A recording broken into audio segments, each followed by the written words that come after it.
Okey, Assalamualaikum warahmatullahi wabarakatuh. Ni update terbaru sistem macam mana anda boleh membuat website dalam masa 10 minit. Okey. Pertama sekali anda masuk kat sistem yang telah saya bagi sebelum ni lah kan. Kalau sebelum ni sistem yang tu dia tak ada bahagian mode untuk mobile ni, mobile, desktop dan sebagainya kan. Okey. Jadi dekat sini update terbaru daripada sistem ni yang mana anda boleh klik dekat sini kan, masuklah kod kod tu. Okey, contoh saya masuk kod ni. Okey, ni contoh saya nak jual e-book ni kan. So itu saya nak jual e-book ni. Kemudian dekat sini dia boleh ada mode interaksi yang ni anda boleh tengoklah kat sini kan. Dia akan keluar macam ni lah. Okey, untuk mobile dia akan keluar macam ni. Ni keluar tablet dan juga desktop kan. Jadi anda boleh tahulah kan, kalau desktop dia keluar paparan macam ni kan. Mobile dia keluar paparan macam ni kan. Macam itulah. Okey. Jadi contohlah saya nak edit, klik mode edit ni. Contoh saya nak edit sini kan. Bina website profesional dengan langkah pantas Okey, contoh saya nak buat kat sini jarak kuasai dia slow sikit, dia nak edit ni. Okey, dia edit satu-satu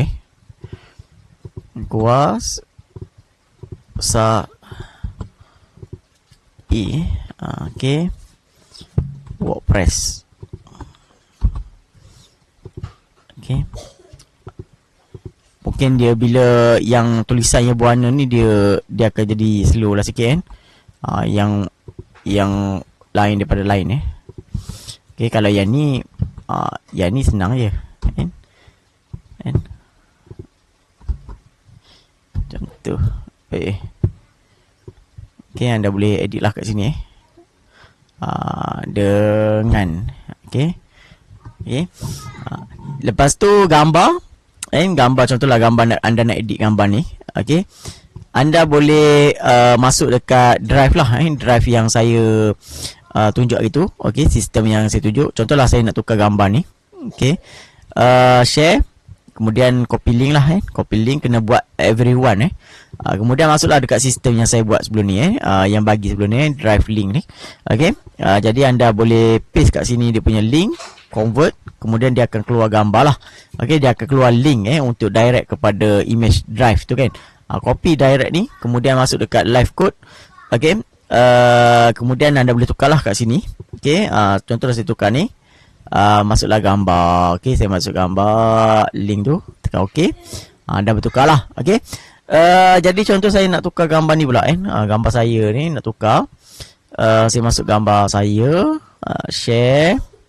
Okey. Okey, copy.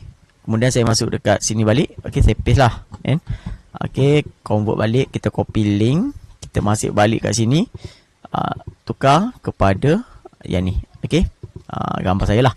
Okey, kemudian contohlah saya nak link yang ni kan. Kalau kita klik link ni, dia pergi kepada lain dia pergi pada ni kan.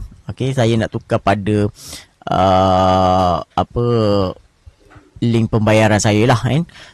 Contoh saya nak link kepada dalam ni kan. Copy. Okey, kemudian saya akan masuk dekat sini, saya tukarlah mode edit ni. Right click, boleh tukar pautan jadi boleh paste lah kat sini tekan okey. Okey, jadi dah siap. Okey, dah siap sistem saya ni. Contoh website ni saya dah siap. Kemudian saya boleh terus download lah muat turun projek ni.